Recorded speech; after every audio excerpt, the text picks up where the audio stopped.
I am lucky enough to be joined by Governor Jim Pillen, and we've got a whole list of things to chat about today. Everything from the Tyson plant closure in Lexington, and we'll also squeeze in a little Husker basketball toward the end too. So that's a little teaser. Keep you here through the end of the whole conversation. Governor, first, thank you for coming today. I appreciate all the time you're going to give us, and I look forward to your answers for all my questions. Thanks for having me. It's a privilege to be the 41st governor of Nebraska. I can't believe I'm year 4. And I love the opportunity to be amongst the people and be able to communicate. So thanks for the chance. Absolutely. So we'll start off. We're recording this on January 20th, the advertised final day of the Tyson plant in Lexington. Yes. Just last night, I got a phone call here, and I was told that the majority of operations actually ended last week.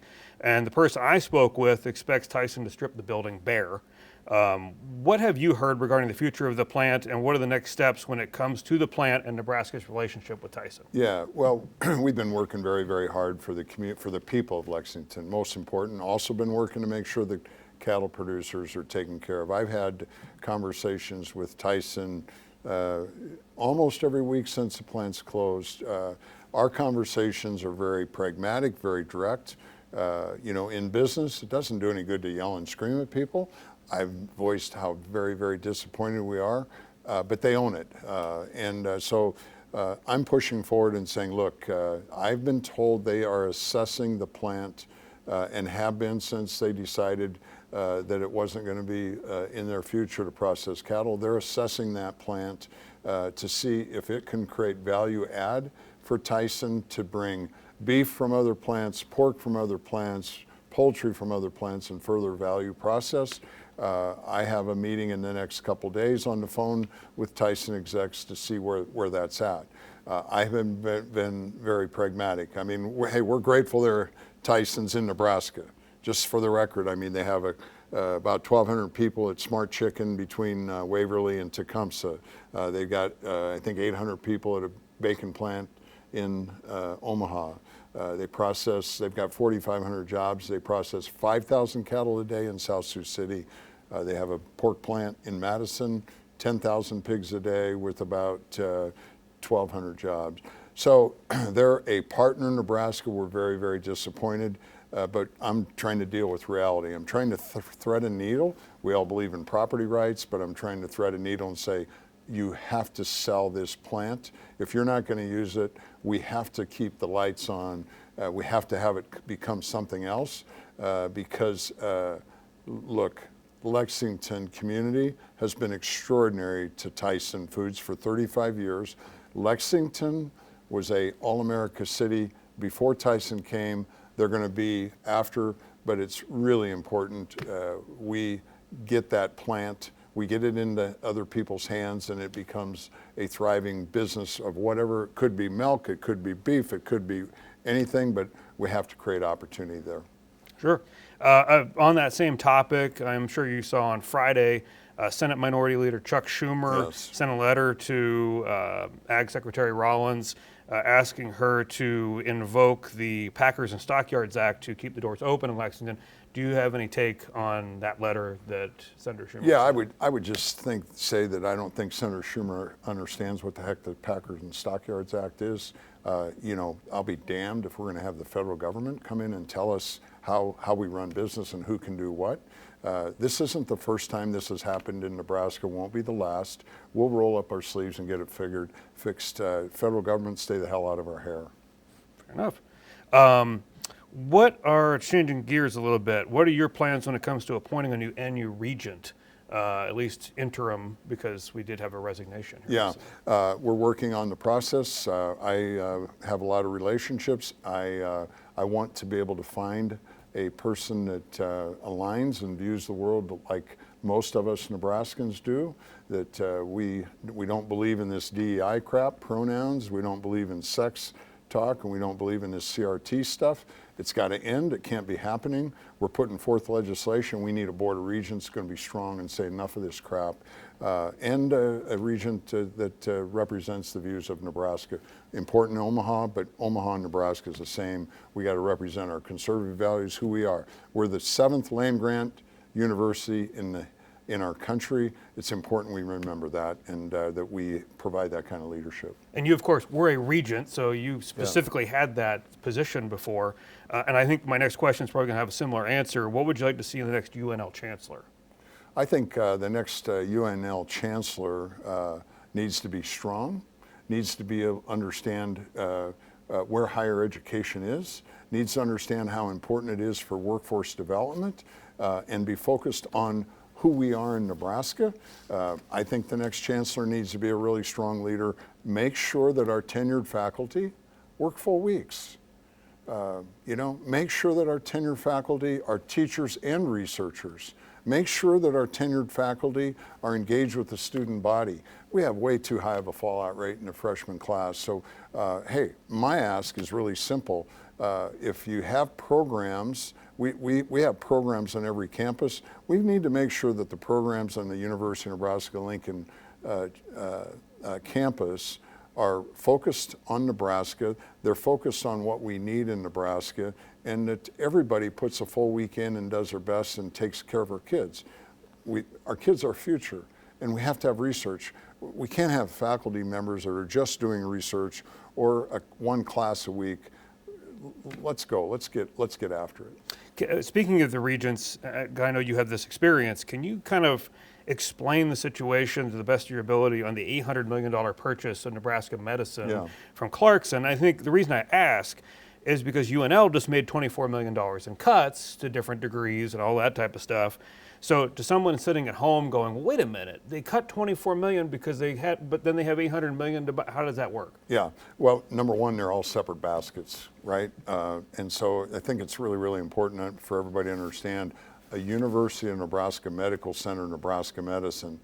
Right now, today, that's been owned. That was created. I was on the board. I was a part of the process. That is owned by Clarkson Hospital, which is a nonprofit, the previous Clarkson Hospital. They're a 50% owner. The other 50% is University of Nebraska Board of Regents. Both of those are the owners. They appointed the Nebraska Medicine Board. The Nebraska Medicine Board serves at the pleasure of the owners. Clarkson said, we want to liquidate. I'm really grateful that they said, here's what we want. My view of the world is they've sold it for half the value. They could have gone out on the East Coast and brought somebody in for double the cash that they took, and then we'd be threatened to not have Nebraska control.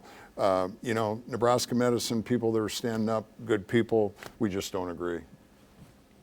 I want to switch to the legislature, unicameral, the Michaela Cavanaugh situation with the posters.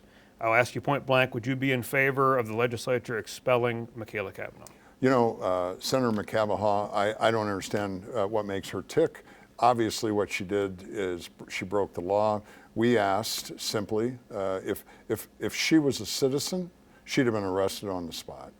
It's just that simple. So we've simply said, hey, the Capitol is under my purview with safety with the Nebraska State Patrol. So we've simply asked Lancaster County Sheriff's Office to investigate, and then whatever they come up with, it's the purview of the legislature. I've done what I can to say I believe in accountability. When people do silly things, they need to be held accountable. One of the biggest government stories that we've been covering here at NTV for months is medical marijuana. Yeah. More than 71% of Nebraska voters voted yes to legalize medical marijuana in 2024. My question is, why has it taken so long to get all of that moving in the direction that voters apparently wanted? Yeah, well, I think what's really, really important for Nebraskans to understand is, look, I support medical marijuana. I have a doctorate in veterinary medicine. I understand what a scheduled drug is. It's a Schedule 1. I disagree with the president saying he's going to change it to Schedule 3. A Schedule 1 drug means that it is highly addictive and that it causes extraordinary harm. And if anybody doesn't think it does, come sit with me when we do pardons boards and hear people's life stories that have been changed from when they start nibbling on recreational marijuana, and then they go to meth and they go to cocaine, and how it's destroyed their lives, their families' lives. So I'm here. Kids, taxes, agriculture, values. I'm going to protect kids. Medical marijuana, we have to get it right. There are people yelling and screaming about it. that they want flour in it. No, we are going to get medical marijuana right so the people that need it can improve their lives from it. But we are not opening it up to 100 growers. We're not opening it up to people so they can have black market marijuana. It's just not going to happen while I'm governor. Senator John Kavanaugh introduced 2 bills this session for immunity for healthcare practitioners when it comes to medical marijuana situations, and to elect members of the Nebraska Medical Cannabis Commission as opposed to them being appointed. Would you be in favor of either of those? No. That settles that. Sticking with a similar theme, the legislature, 57% of 2024 voters voted to repeal state school vouchers and scholarship program. Recently, Nebraska was the first state to be opted into the federal school choice program. Are those 2 things different, or does that move fly in the face of voters of what they said in November 2024? Yeah, well, let's talk about that. Yeah. It's really, really important. If you really look at precincts and you look at regions, again, $2 million came from out of state, supporting the teachers union, misbranding everything about the Opportunity Scholarship. Where that reach didn't take, it passed 75%. So when we talk about the people speaking in some of these ballot initiatives, it really gets messed up. I'm guilty. When I go into the voters booth, do any of us study and read the ballot initiatives? And some of them are so complicated, you damn near need to be an attorney to understand it. So when people say that what the people spoke, it's really misrepresented. That passed on the ballot initiative solely because of $2 million from out of state, people trying to change our values and who we are. So that's the fact there. The second one is we were the first state to initiate in the big beautiful bill, which is quite honestly decreasing our tax burdens, and in that bill it's called the Federal Scholarship Program. And again, I had people come and attack me on this is a school choice. Well, yeah, this is a school choice bill funded with no sunset by the federal government that will help kids that are homeschooled, help kids in private school, and don't fall out of your chair. It helps all kids in public schools. Now, if anybody doesn't want to take advantage of that, we get $310 million today from the federal government. The teachers union, you want us to give that back. So it works really incredible, simple. You and I can write a check for $1,700 to a school granting organization. It starts in 27. The goal will be that public schools will develop a school granting organization. I write a check to that school granting organization for $1,700. When I fill my federal income tax out, I decrease that $1,700. That money can be used for after-school programs. It can be used for school lunch programs. It could be used for JAG programs. It is going to help every kid in the state of Nebraska. And it doesn't cost us a dime. We just have to write a check to a school granting organization that are being formed and then deduct it from our income tax. I believe we need to, as long as the market is such that the federal government's giving money out, we better get it here. If it goes to other states and we don't get it, it's on us, and we've done too much of that in the past. We're trying to fix this as another extraordinary opportunity to do that. To go back to the $2 million mark that you mentioned about the outside money, do you believe that without that money, that more than 50% of the state of Nebraska voters, or however you want to classify it, would be for the school choice stuff? Not a shadow of a doubt. Whenever I explain it to anybody, they go, well, how can we be against giving kids in poverty an opportunity? We got great public schools. I'm the strongest public school advocate. We increased funding 35% to K-12 education since I become governor, $350 million. Nobody said, don't give us that money. We've been strong advocates. Holy cow. We just need the opportunity for kids from poverty to have the right fit. You know, not everything's perfect in private schools, by the way. If it's not the right fit for a kid in a private school, where do they go? Public. If there's a kid in poverty, we got to help them. if they don't have the right fit and they can find another place, and that's what the Opportunity Scholarship. So no question, when people understand it, when they get the truth, it's a no-brainer. I want to move to your trip to D.C. Awesome. This is just a couple days ago. You met with President Donald Trump and Ag Secretary Brooke Rollins talking about rural health care. First, tell me about that. And then also, I'm curious about your relationship with President Trump and how that goes. Yeah, I think that the thing that I had the blessing of an awesome mom and dad.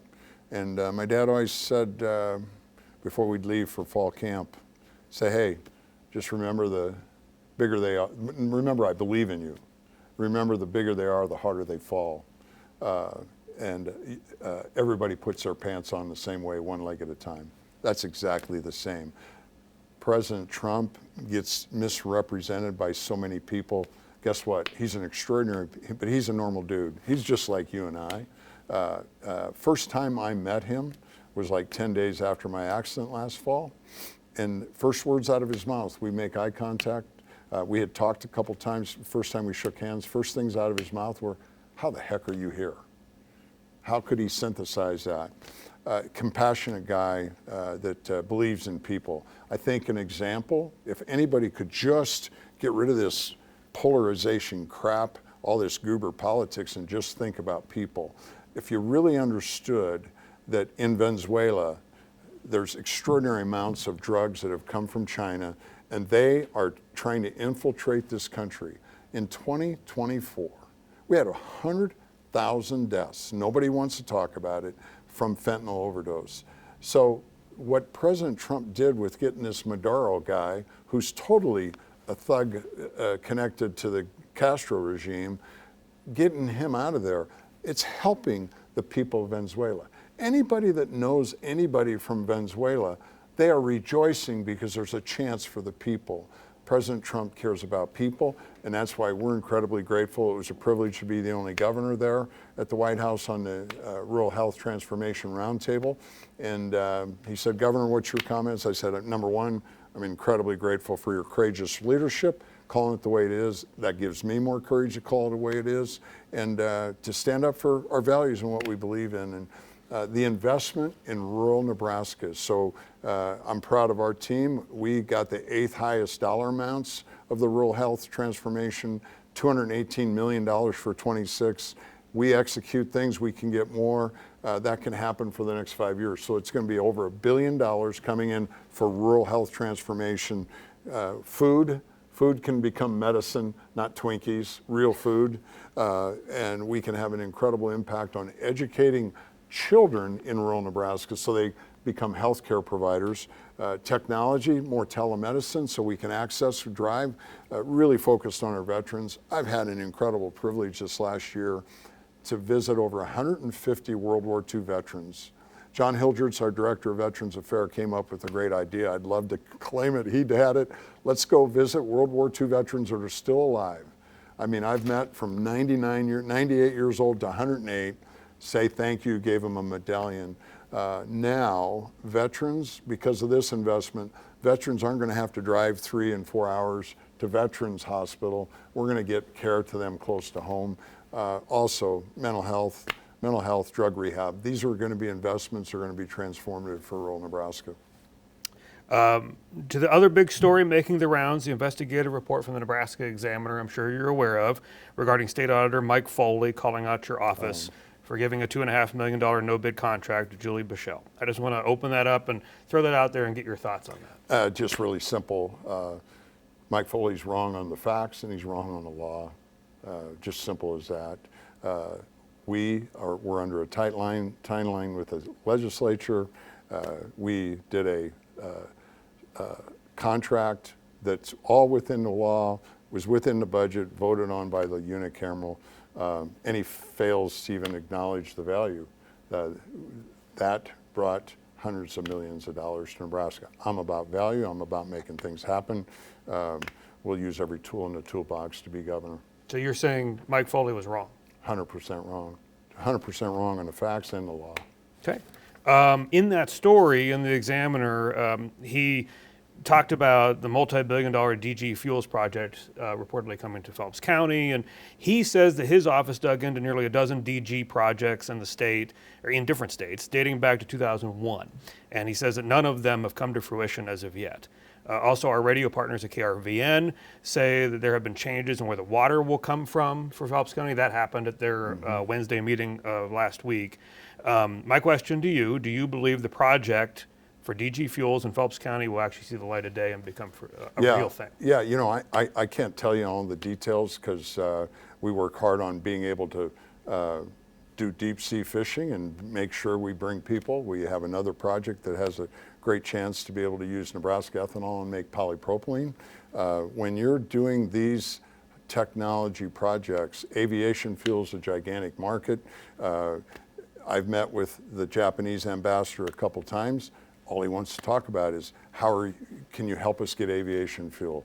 We're going to get it all figured out, and we have nothing but extraordinary opportunities ahead in the ethanol industry with the Tallgrass pipeline, connecting, lowering the carbon scores, and creating markets, creating things from corn and ethanol in Nebraska that we've never conceived before. So anybody that starts throwing water on stuff in the early stages, it makes no sense.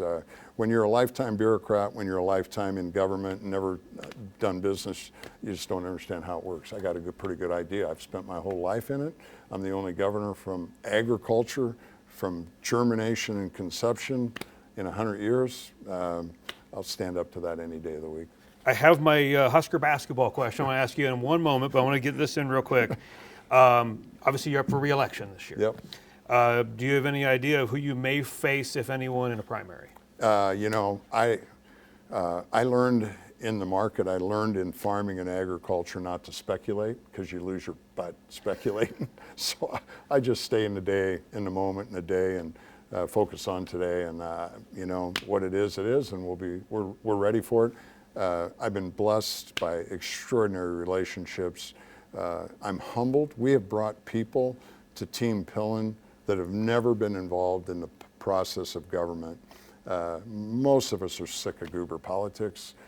Most Nebraskans believe business leaders, farmers, and ranchers need to be running our school boards, need to be running our county government, our city government, and our state. And that's our team, and we'll keep working hard to get it across the finish line. And I know we're running out of time. You got to get on the road. You got to get to your next stop. But I do want to get the Husker basketball thing in. So I asked this of you because you played for the Huskers for football. You played for Coach Tom Osborne. So this isn't just some, random governor. You were in Husker athletics. You played, you supported, and quite frankly, you're on record of helping with recruiting every now and then for football. I mean, if Coach Rule calls, you'll help. But for basketball, Fred Hoiberg's team, as of this taping, is 18-0. They've got Washington and Minnesota later this week. What are your thoughts on how Coach Hoiberg and the team are doing so far? And quite frankly, last check, just a little bit before we came out here, Mike DeCourcy with Fox Sports has them as a 1 seed right now in the NCAA tournament. Well, I wouldn't worry about 1 seeds or whatever. All that matters when you're in the competition of athletics and at the level is the next game. Don't be looking forward the next game. I'm incredibly proud of Fred Hoiberg. He is Nebraska. His grandpa was a coach at one time, Jerry Bush. What Fred Hoiberg has done in the last 4 and 5 years is he's brought a Nebraska grit and a Nebraska character to his program. And what's so awesome about this team that I love, number one, they're basketball players, and they have skill. But the more important part is how they're like Nebraska. They care about each other deeply, and they don't care who does what. They don't care who gets credit. They just want to win. I think that's who we are as Nebraska. That's sure as heck who I am as governor. We're going to fix property tax. I don't care who gets credit. I don't care who's playing. Let's just win for Nebraska. Get rid of all this other goober stuff. Let's follow Fred Hoiberg's approach. Put a team of people together that's team, and that's who we are in Nebraska. It's a great example. I'm so proud of him, and you know what? It's a ton of fun. Let's just keep cheering them on. There you go. Governor Jim Pillen, thank you so much for giving us a ton of time today, and we'll get you out the door to head to Awesome. Norfolk. Good to see you. Thank you. Thank you, sir. Thank you very much.